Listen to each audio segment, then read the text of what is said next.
convince Australian voters that he deserves to be the country's next Prime Minister. Despite record interest rates and a huge overseas debt, polls still show the coalition trailing the Hawke government, and Mr Peacock has been plagued by that perennial question facing opposition leaders: where's the money coming from? Clearly, promises alone won't win government for Mr Peacock on March 24. He must persuade a cynical electorate that he really does have the cure for our economic ills. The opposition leader joins us now live in Sydney. Mr Peacock, thank you for your time. Great pleasure, Jana.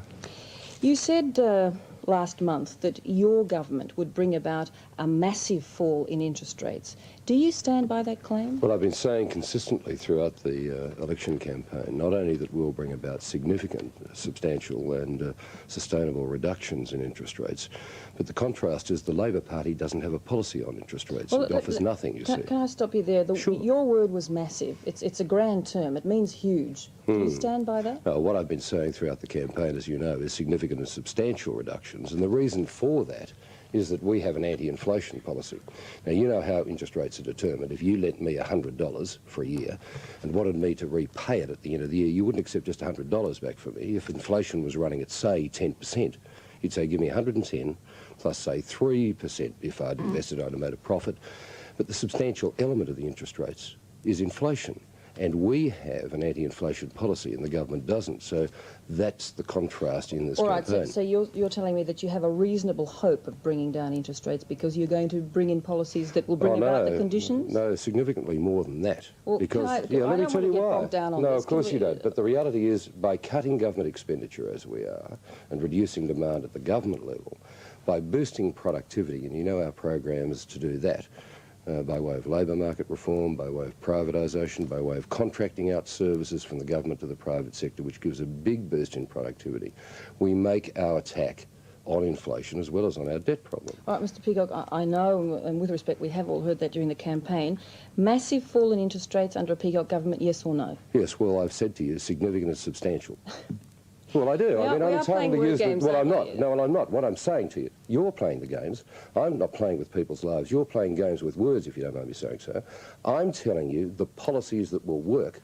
Labor is saying it's more of the same, and I'm saying, Jana, there have got to be changes. Now, those changes are very orthodox, but we are proposing them, and they will bring inflation down and thereby bring interest rates down. Now, it doesn't happen overnight. On the Sunday after the election, I restate the policies, but this time as the new Prime Minister for the market, which determines the interest rates, to make their deliberation. I then introduce the legislation a matter of weeks after the election to make those policy changes. Right, without policy changes, there will be no reduction. Your industry spokesman, John Howard, has said that the prospects of a significant fall in interest rates are, to quote him, zilch. Is he wrong? Well, he was talking about under Labor. That's exactly the point he emphasised. I don't believe he was, Jana, Mr. because Peacock. oh yes, he was. He made a very clear explanation of that. Unless prospect of significant that's right. Unless there are in the policy near changes. Future. Exactly. He was talking about the run-up to the election, and he was saying unless there is a change of government, therefore a change of policy, we will have to continue with high interest rates. That's the Labor program. You see, the Australian Labor Party will not do the sort of things we want to do. They will not cut expenditure. They will not bring in labour market reforms. As a consequence, if you vote for Labor, you're voting for continuing high interest rates. Mr Peacock, your finance spokesman, Senator Stone, has said that no one, not even the bloke with the crystal ball, can predict how markets will respond to your policies if you are Prime Minister. Now, why can you predict it? Well, you can predict once those policies are put down in government. Because that's not what your finance spokesman says. Yes, it is. Because now listen, that's the word game, you see, that's played. Well, now there are more things. All I can do is quote to you the words of one of your yes, well, you can lift anything anything out like that, but the reality. Well, I have to say to you, the reality is, unless there is an attack on inflation, as I demonstrated to you with that small little example about you lending me some money, unless there's an anti-inflationary policy pursued by government, we can't get interest rates down. Mr. Peacock, now, we have that policy. but we're not making contact here. I'm quoting to you the words of Senator Stone, who says not even the bloke with the crystal ball can predict how the markets will respond to a Peacock government. Yeah, so without why a change, can you predict yeah, it? without a change, without a change. No. Oh, yes, it is. Now, let me. Without a change in policy, you can make no prediction. But with a change in policy, with the sorts of programs we've put in place, we will, in fact, be able to say to the Australian people, as I've said, as Senator Stone has said, as others have said, we can get interest rates down because we're getting inflation down, the major component of interest rates. But Labor won't even do that. Can we take a moment to be honest? And the truth is, isn't it, that Well, no one... Well, wait a minute. The implication in that remark, Jana, is, of course, that I'm not being honest, and the fact is I am. Can I ask you the question? Don't you believe that it is the truth, that no one, not you, not Bob Hawke, can really guarantee that interest rates will fall? Well, I'm sorry. Now, this took a lot of compilation, this document. Contained within it are cuts in expenditure of $2.7 billion and family tax relief, which will give people incentive.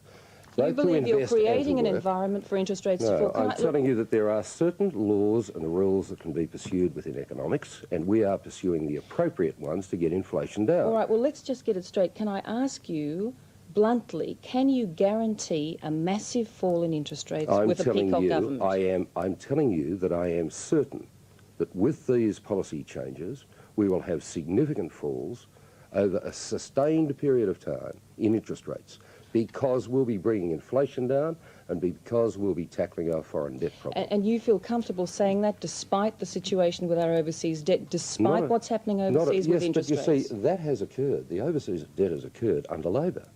They're the ones who are responsible for this. Well, you're about to be responsible if you're about to become Prime Minister. That's right. We're going to change policy. Labor won't change the policy. They institutionalise inflation into the wages system. They lock it in so that wages chase prices like a dog chasing its tail. You go to your supermarket, you know what's happened there, and unless we tackle inflation, we can't get interest rates down, but we are, Labor's not. So the choice is, if you vote Labor, the fact is they went out as a deliberate course of policy to have high interest rates. We turn our back on that policy. All right, Mr. Peacock, it's March 25th, 1991. You've been Prime Minister for a year. Where are interest rates? Significantly on the way down. I don't fix them. You even smile as you say that. Yeah, because we're playing games, no, you're playing games. Again, you're playing games because the government doesn't set the interest rate. The market does. The government sets the policies for the market to respond. Well, you've just said significant and substantial. That's right. All right, where will they be on March 25, 1991? Throughout that first period of government, they will continue to come down because inflation will come down. Now, it doesn't matter who you have in here. They can't say to you, Hawke can't tell you what the interest rate will be next year, except he knows it's going to be high because that's the only program he's pursuing to reduce demand. High interest rates. It was a deliberate choice. We're going the other way. We're saying there are other instruments of economic policy to be used, and the market will make its judgment based on the firm programs, anti-inflation programs that we're pursuing. Mr. Peacock, what do you do if you lose? Well, I won't. You're absolutely certain? Yes, I am. And I'm certain because we are addressing the right issues for Australians. I mean, we are offering them a way through. It's a very big leap forward to a different and better Australia, whereas Bob is offering them more of the same. And I don't think they can take any more of the same. Mr. Peacock, I thank you for your time. Thank you, Jana. Opposition Leader Andrew Peacock.